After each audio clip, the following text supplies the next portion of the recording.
The Feudal Future Podcast. Hello, and welcome to another episode of the Feudal Future Podcast. I'm Marshall Toplansky. I'm Joel Kotkin. And today we are going to be tackling what I think is going to be, arguably, Joel, the most important question of the next 100 years, which is all about AI. How can we make sure that we can control AI, especially by looking at its intentions? And to help us do that, we have two really great guests today. Roni Abovitz is founder of Mako Surgical, the gold standard in robotic surgical systems. He then founded Magic Leap, one of the innovators in augmented reality, and most recently founded a company called SynthBee, which talks about developing collaboration in intelligence, which we're going to learn a little bit more about what that actually means, Roni. And also Dr. Uri Maoz. Professor Maoz is a professor of neuroscience at Chapman. He's also visiting professor at UCLA and Caltech, and a member of the Chapman Interdisciplinary Brain Institute. And that's really, really important when we think about AI intentions. So, gentlemen, welcome. Thank you. Thank you. All right, so here's our first question. We hear all of these nightmare scenarios about the future of AI taking us over. Is AI actually controllable? Roni, start us off. So let me be slightly academic and get some definitions, see if Dr. Maoz agrees. But I think it's wrong to ask, is AI controllable in the sense that's saying, is biology or biomes controllable? I think of AI as a ecology, an ecosystem of many types of species.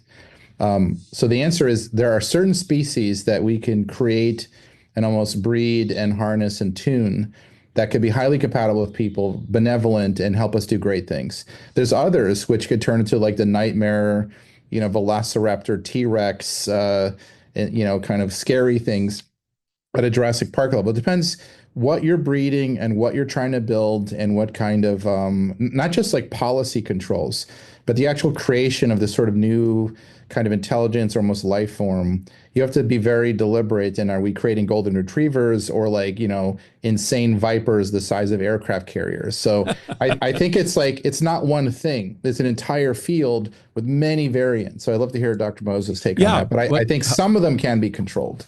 Uri, what do you think? So I think, first of all, and please call me Uri and all this doctors for the class. But okay. Anyway, I think that Roni's intuition about going towards biological systems, I like it. I mean, I'm a neuroscientist. I deal with biological systems. I see his point about different biological systems being more controllable than others. But I also worry about the fact that even if we try to limit what people make, we can't control everyone. And it could be some rogue player somewhere that makes this, what was it? Super tanker Viper or something like that. So, or like the clones that were made in Korea. Something along those lines. So if that's the case, I think we need to think about methods that would control potentially anything, even the mega viper or something like that. How can we know what it's about to do before it does it and stop it? Well, we've had to deal with the question of how do we control really potentially bad things before, right? We have standards for drug development, for instance, or biological weaponry and things like that. Are those templates that we use to develop in those controls in those kinds of disciplines transferable to AI, or is it a completely different kettle of fish? So if I may start, I think there are, let me start actually with, so some things are similar, right? You need some expertise and so on to develop a nuclear weapon or a biological weapon, and you can try to control those. The difference that actually frightens me here is that you can take an AI system, put it on the internet, and within a few hours, it's in a rogue nation where you don't have access to it.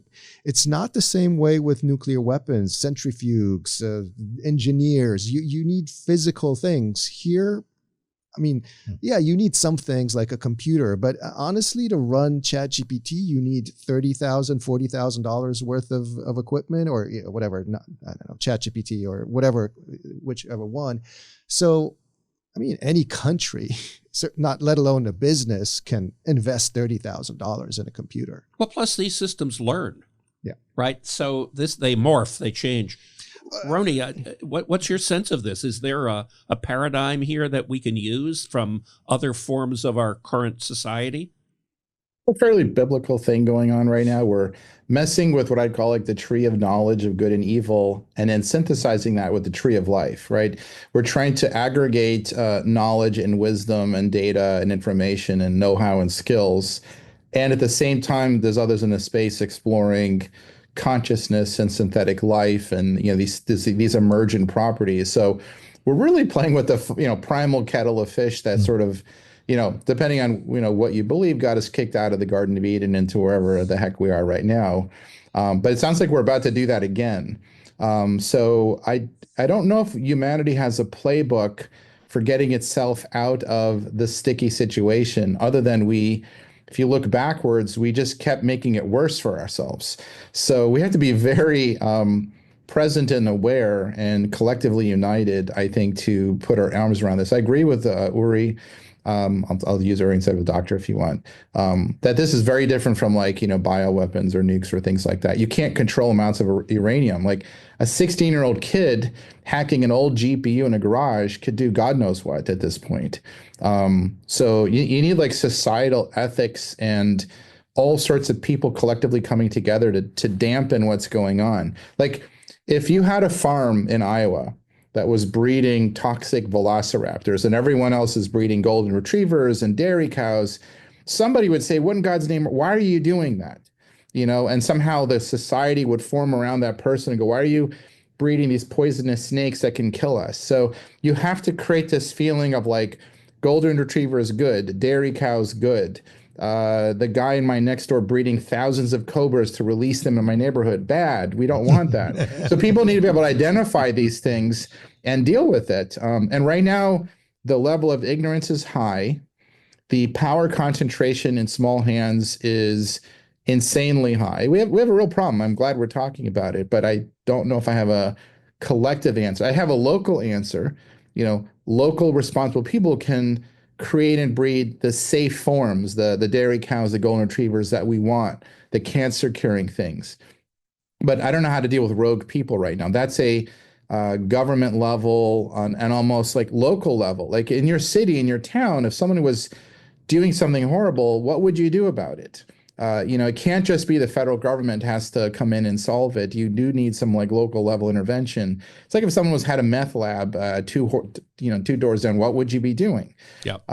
So if some kid has some illegal, crazy AI toxin producing computer farm, what are you going to do? What's the local is there an AI police? I don't know. Uri, it'd be great to get your take and your guys on this. I'll start with something you said, Marshall, which is these systems learn. Well, yes and no.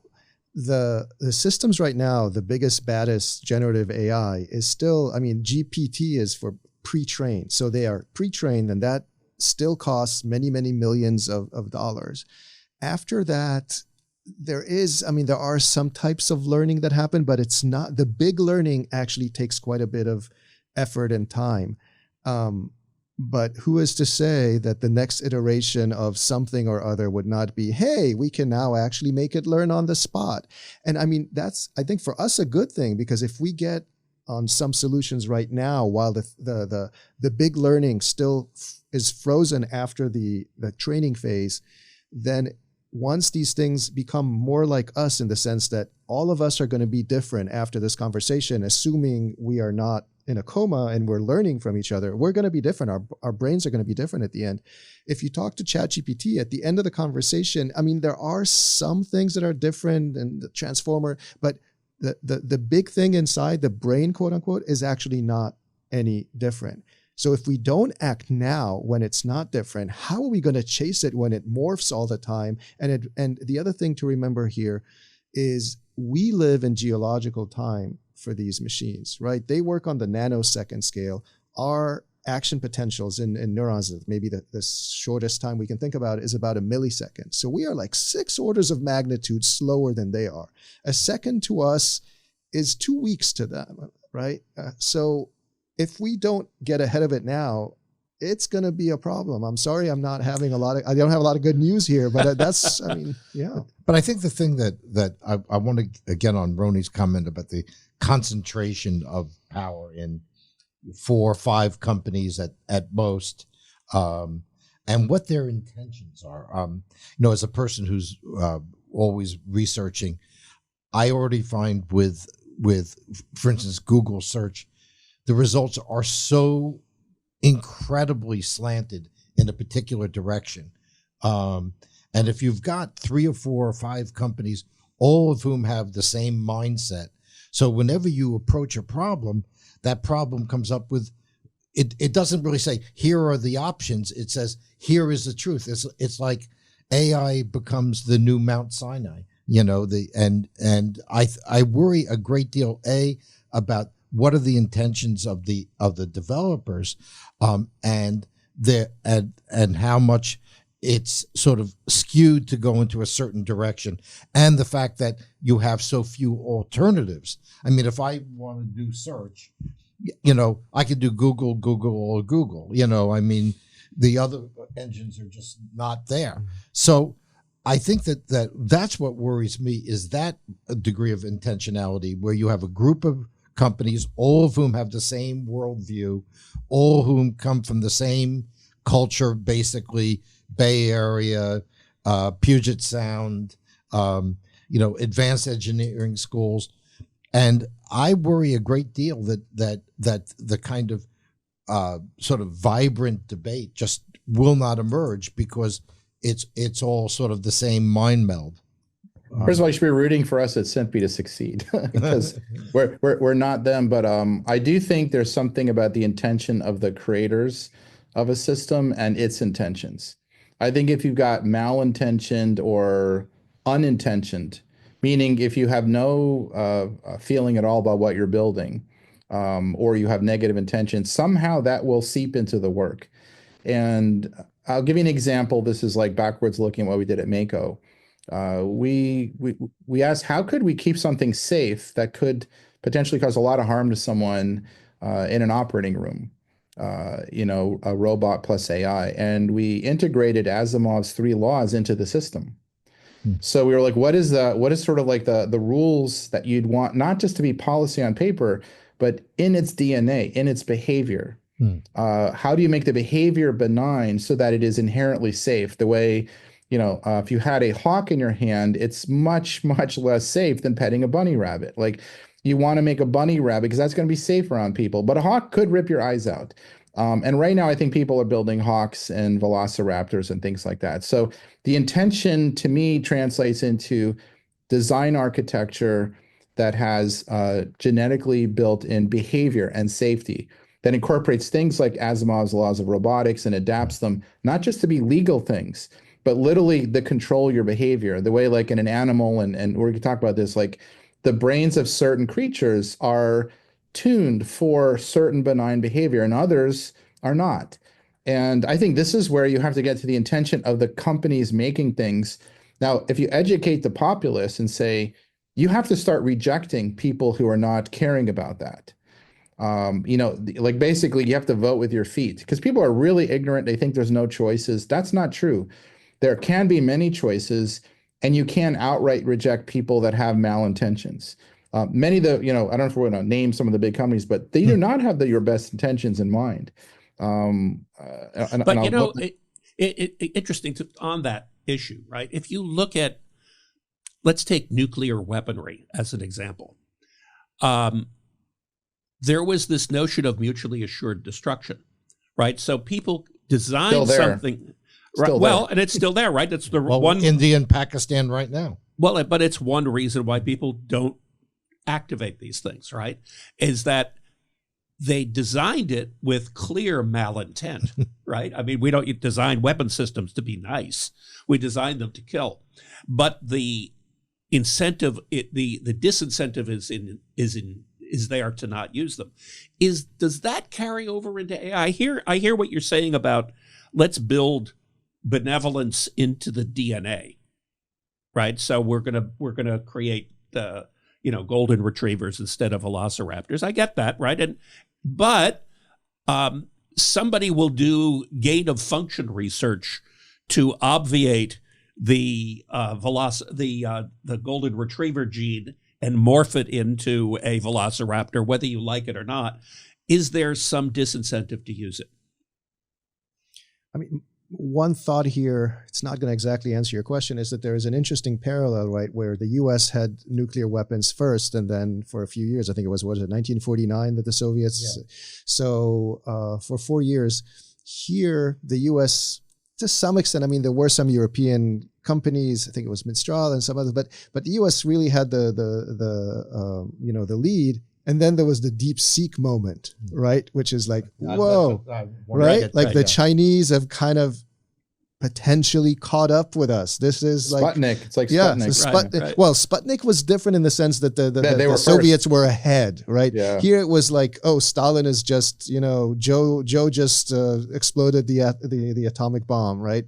So there is that moment in the DeepSeek. Of course, here it was also a financial. The difference is the world is more integrated. But I think that's an interesting thing to note if you think about the nuclear aspect. But in terms of deterrence, so you could say that China having DeepSeek to some extent creates this, if you're going to, it's not, AI has many uses other than the military ones of let's kill as many people or something like that. But there is something in the sense of, if you AI us in some bad sense, then we can AI you back. Whatever so there's that a benefit means. to leveling the playing field, is what Perhaps. you're saying. Then that's where you're more likely to see the downside as well as the upside. The term is AI overmatch, right? So it is like the space race. I mean, if our listeners are not aware, the AI overmatch race is you cannot let a near superpower peer get overmatch over you. Like if you got air power overmatch, you win. And Right. U.S. has had air power overmatch for a long time. It's just basically you've won and that's the end of it. AI overmatch is the next major thing that if you didn't understand that. So it went from aviation to space. So the whole space race was, God forbid, someone has space overmatch over us. Now it's AI overmatch. That is like this intense race. So what's weird is like the space race fueled all kinds of technologies, but it was the fear that they would win militarily. This is what's driving, I think, a lot of behavior right now. So is the overmatch, the overmatch contest, right, seems to me, when you think about AI, the way it's presented itself thus far is in two ways. One is the thinking models, right? The Chain of thought models. Right. Yeah. The depth of those kind of models, and the cost of implementation. Right. Those are the two dimensions around. Are there other dimensions that we're working on overmatch with? Oh, I mean, many. I mean, if you have, let's talk about like what happens if someone gets multiple orders of a deviation overmatch over someone else. You have complete economic supremacy. You'll have military supremacy. You'll have social media manipulation supremacy. You'll have like strategic planning supremacy. You'll run rings around everybody. I mean, you'll make it's like being what we are today and dealing with someone from like 1800 years ago. So is this really what's propelling the drive on quantum computing? To be able to get that power to be able to do the overmatch? Uri, what's your take on that? Well, quantum computing is a bit of a different beast. I'm not a specialist, just to be clear up front. With quantum computing, the thing is that you can do some things that classical computers would take forever. You could, for instance, break the encryption that runs the internet. So once we had a quantum computer with enough bits, our credit cards would no longer be safe on the internet. And the first country, the first organization that does that would probably make billions to trillions before they would let anybody know, or could. But I mean, I think quantum computers are still, So the AI thing is happening right now, right? And yes. I mean, Roni's without quantum. Yeah, without quantum. It could Mm-hmm. be propelled by that. But I'll say one thing that I think is important in this aspect that Roni mentioned, which is the race. Mm-hmm. In a race, your job is to win, right? And what I think Roni and I keep on saying is, I mean, winning here could be really bad. If you win by having the huge viper that's going to eat everybody up, then you've won the race but lost everything Well, the else. question is, we mentioned China, because I'd like to focus a little bit on China being as essentially, I think, the one real rival to the U.S. in AI. Having spent time in China and reading about what's going on there, it seems to me that this would be a tremendous weapon for accomplishing what China wants to accomplish, which is complete control of basically of every activity that human beings do, starting with the Chinese people and then extending it to the rest of us. Because if we're ending up using Chinese AI, it may have already embedded, Xi Jinping's Thought. values, Four laws of robotics. and that I think is really terrifying in my mind. So here, I think you're getting to the core of intention. What I'll say something pretty bold. I think what global leaders may not understand right now, maybe Modi does, because there was a really interesting podcast with him a couple of weeks back with Lex Friedman, where he talks about India's perspective of, we don't need to beat everybody. We have to take care of ourselves, but there's also this need to collectively figure things out. You don't hear a lot of people saying that, but if the intention of countries to say one of us can dominate the globe, everyone will actually lose. You sort of like that early movie War Games from the 80s, that anyone who wins loses. So you have to figure out a different kind of equilibrium. Well, how does China lose by dominating AI? I'm kind of... Because they won't. They're going to encourage us to go bigger and build a bigger, badder vibe. We're not going to roll over, and they won't. And then basically everybody loses. That's not the equilibrium the planet needs. It's kind of like, and if you ever see go back to Jurassic Park, the T-Rex fighting the Allosaurus or whatever, they just trash everything. Nobody's happy with that outcome. So I think needs to be a different intentional goal. The intention is how do you find... we're all in it together is kind of the underlying thought, right? Here's the weird thing. I think benign AI systems could, or you can argue me if you don't agree. The right benign AI systems can show us the errors of our thinking. We cannot think systemically, strategically, or long. We just suck at it. But AI systems can. They can look at a system. They could think 100 years out. They could think 1,000 years out and go, all of these outcomes you guys are planning, they're all bad. Here's a narrow set of outcomes that do not destroy the planet, ruin everybody, ruin the economy. People make moves, they just turn knobs and they blow up the economy. They create chaos without thinking because they have short-term twitchy brains. One human brain cannot lead anymore. I'm going to make that bold statement. I have no idea of what you're talking about. No, but if you think about it, here's where AI can be incredibly helpful. A single human brain is incapable of understanding the system of all of us on this planet. A complex AI system that's benign can help all of our leaders think through the consequences of our actions, which you got to do now, because you turn the wrong knobs and there's no recovery from it. It's one-way doors that you can't come back from. And of course, the question is, why would anyone develop AI that's benign, given the incentive to use it in exploitative ways? And another thought that I had while Roni was speaking was, you would have to agree on what benign is. And it could be that what I think is benign is not what, another party in the US thinks is benign, not to mention what China thinks is benign. I think China is thinking that what they're doing is a benign thing. They're just harmonizing the world. Exactly. So you'd have to agree on what benign is. And, between us here, we say, yeah, a golden retriever is kind of benign. But if you're a U.S. commander of an army, then no, you need vipers. Well, right? And even the Borg felt that assimilating everything was the most efficient way to deal with life, right? We happen to view the Borg from Star Trek as malicious because it wanted to swallow everything up, but from its own internal logic, it was a perfectly logical answer. And that would be actually exactly how, if Xi Jinping was sitting here, that's exactly, he would have intentions we would consider malicious, but he would consider benign, because really what the whole, I think gestalt of the Chinese civilization is basically control and harmony. Now that, and you can make that into, say, that's a positive compared to, let's say, the chaos and conflict that we have in the US. So how do we make these decisions about benign intent?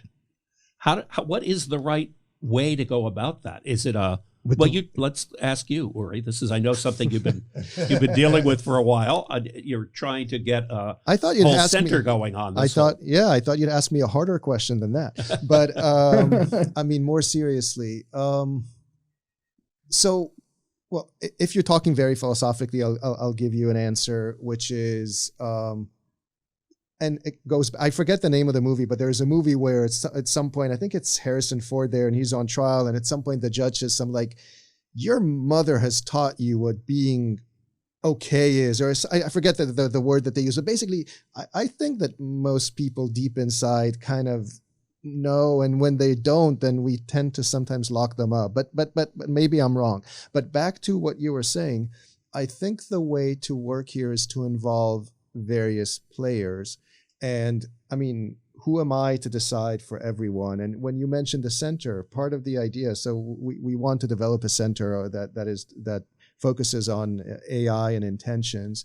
And the point there is not that, the three of us just sit there and make the decisions for the rest of the world, is that we would involve different players from different fields and really try to have different stakeholders come there. And I don't yet have an answer for you. And it could be that, they all come together and we realize, no, the conflict is such that there is no way. There's just one. I mean, just you like end up with the Tower of Babel. You had the Second World War. There was no way to say, okay, we're just going to cohabitate with the Nazis. It's going to be fine. No, one party here seems to have to destroy the other. And I'm really hoping it's not that. But until we really have a frank conversation, I don't know how we define these things that work for everyone. How about you, Roni? What's your sense on that? I think, first of all, a couple I would say almost axioms. Our right to exist on the planet is not guaranteed. Once people are aware of that, we have to get a shared understanding that allows us to continue to exist. In the absence of that, we won't.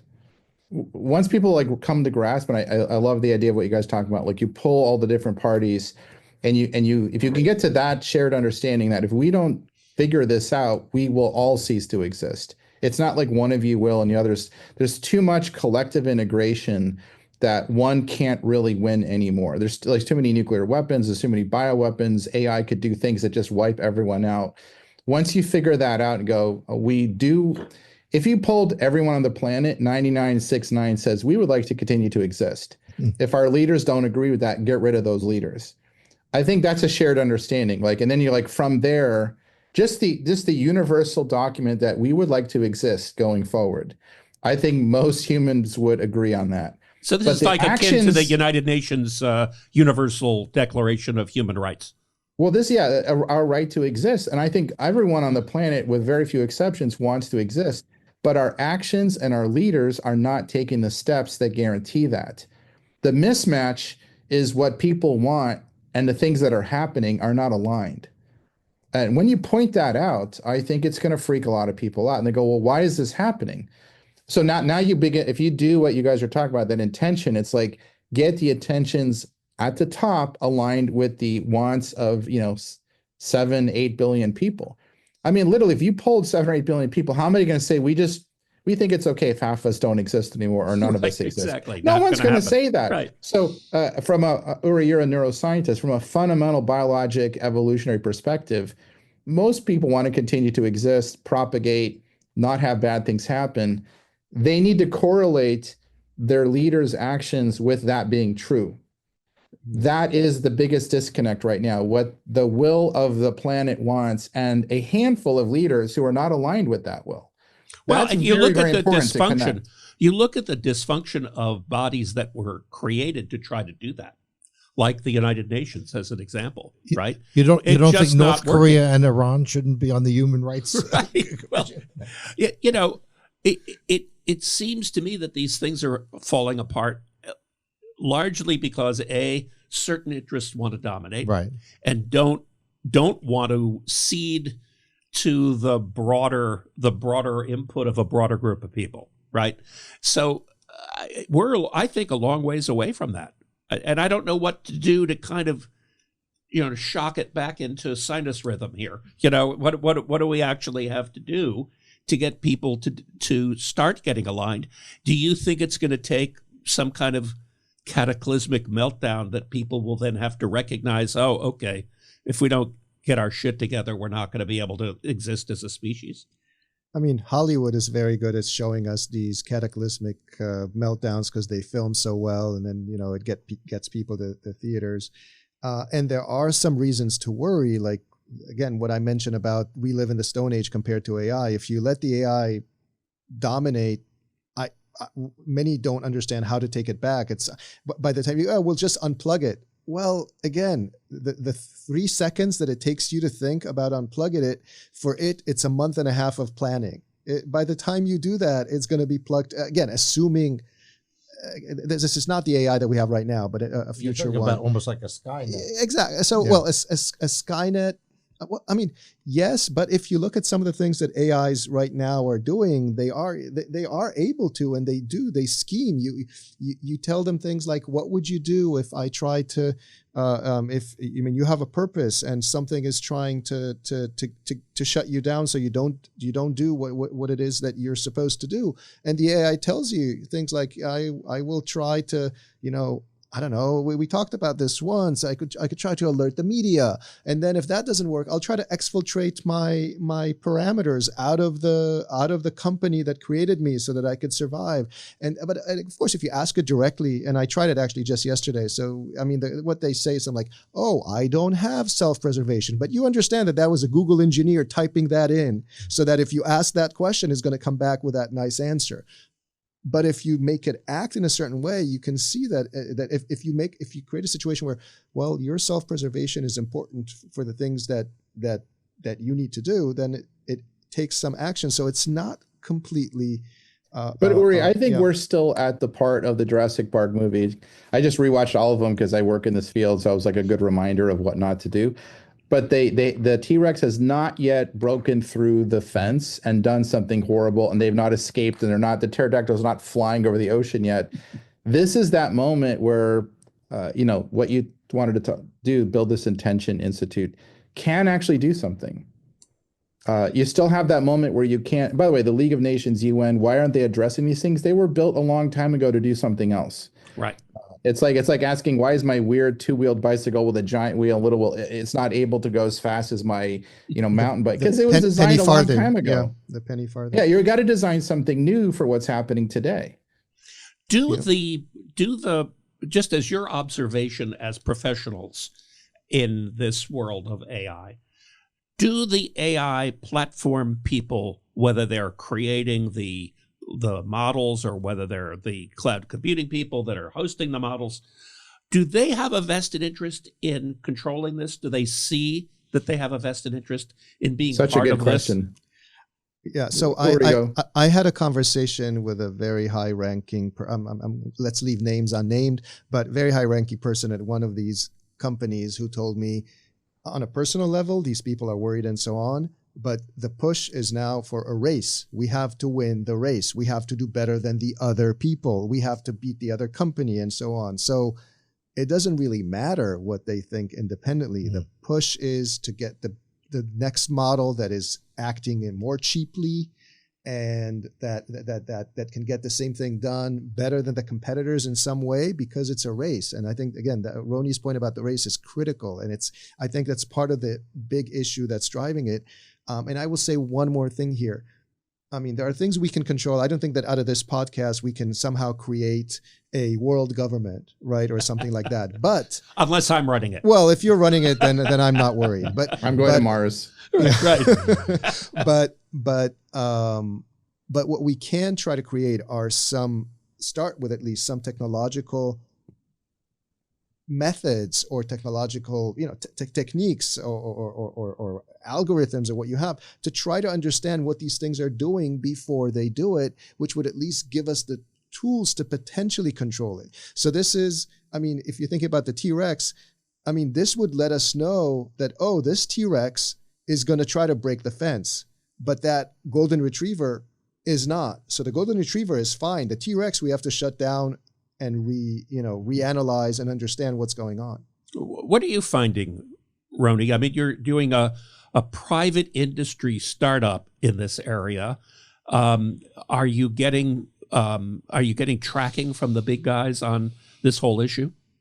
Yeah, so I'll tell you how we're trying to influence and I what I'm sensing out there, because I got my hand on the live wire every day right now. So number one, when I'm interviewing engineers, a lot of like top applied scientists, machine learning type engineers and AI applied scientists, I separate out the group that just want to build the Death Star.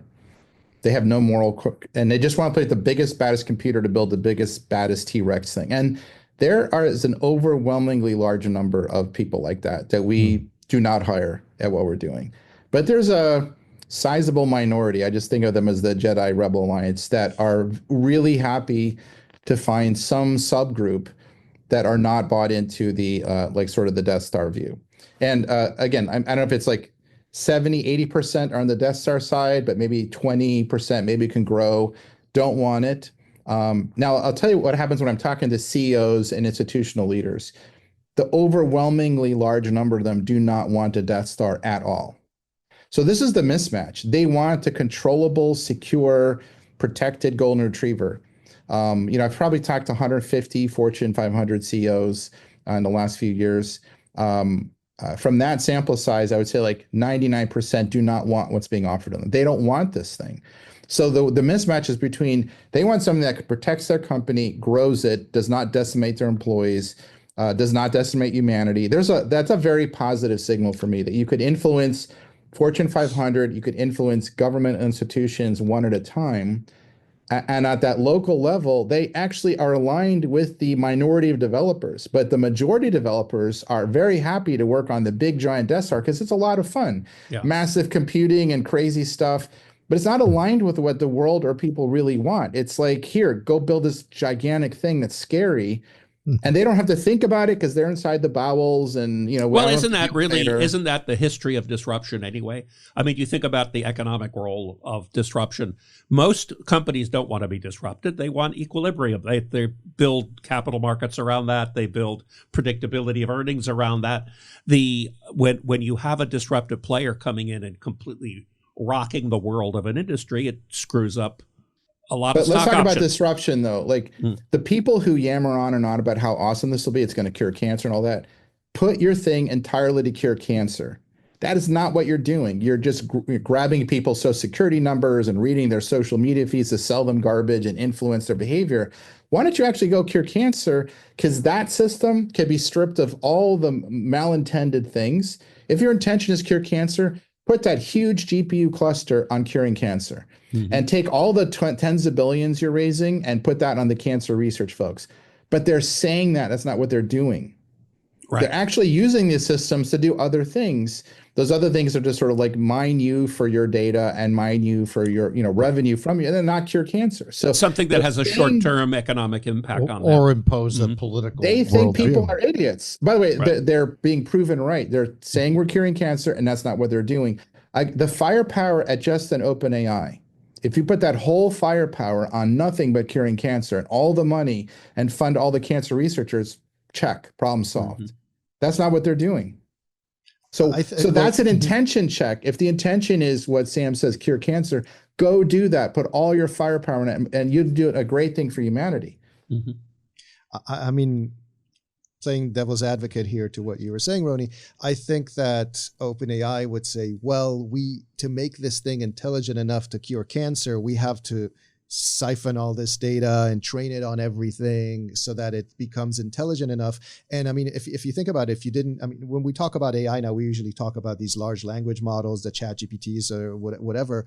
And if you just trained something to cure cancer on its own, it would never have gotten as intelligent as that. I'm not saying I completely support this, but I think this would be the argument. But I think I get your point in saying, well, okay, let's say you train it on all this data. What are you using it for? Are you using it to cure cancer, or are you using it to siphon more data? Is if you want to be a neuroscientist, but you spend all your days growing cocaine in Colombia and being a drug dealer and a gangster, has nothing to do with being a neuroscientist. Like, go do the thing. The thing to be a neuroscientist is not correlated to, growing a cocaine thing and being a gangster. So the actions and the intentions are misaligned. Like, if you really want to be doing positive things for science and medicine, you can build a very intelligent system that's boxed in on science and be much more intelligent than something that needs to like take Miyazaki's animation work. That has nothing to do with curing cancer. Reading all of our social media feeds and like creating like spam blogs and like, replacing the New York Times with like right-wing stuff is not going to cure cancer. So again, it's like they're using these systems for other reasons, and they have the superficial thing on the top, but most of the effort is not there. So I think the intention is really important. If you look at what are the GPUs doing per cycle, how much data, what is the data inside these things actually churning around? So much garbage is there, so much misinformation is in there.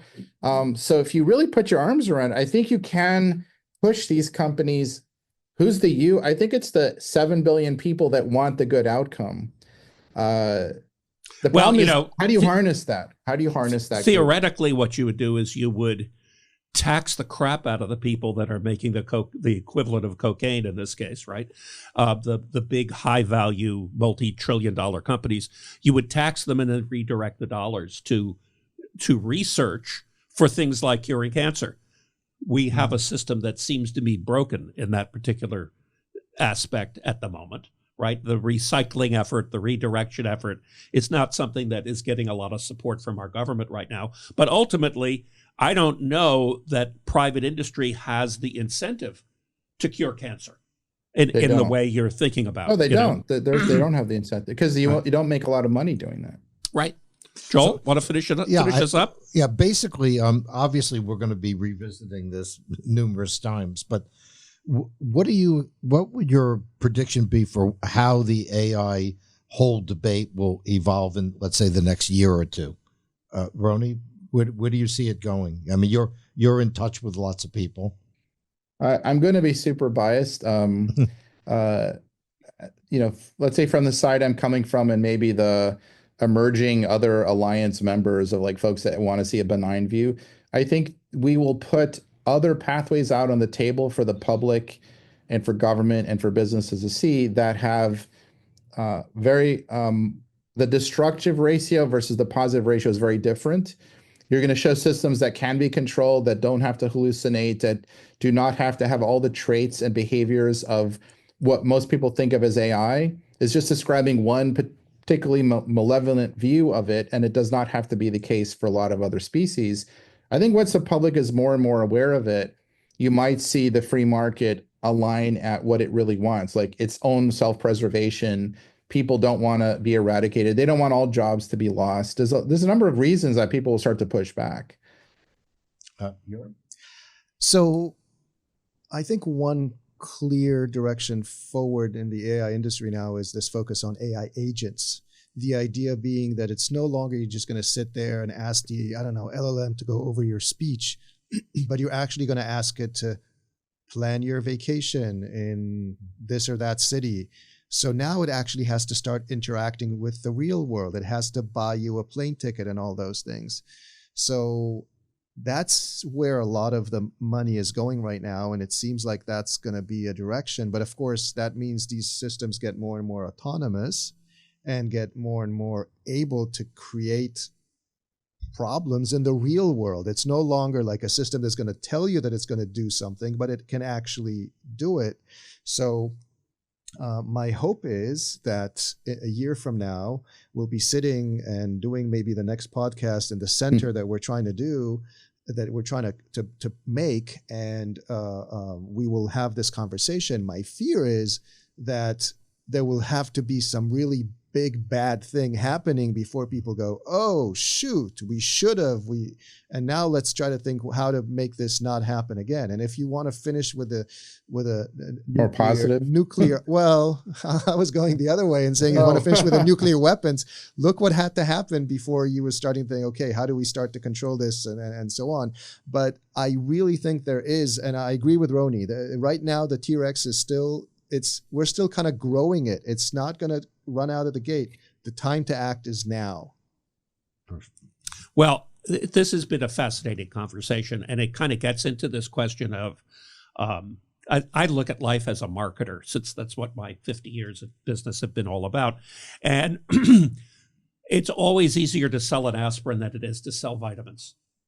You know, people are always willing to listen to a story about how to alleviate pain. And I think that the answer to how we get people tuned into all of this, right, and motivated to think about it, lies in there somehow, right? We may not need the cataclysmic event happening, but we may need the fear of the cataclysmic event happening in order to be able to get people to focus on the pain that would be very obvious to them. So who knows where this is going to go? I hope we can continue this conversation on the Feudal Future podcast as we move forward. Gentlemen, thank you so much for a very enriching conversation.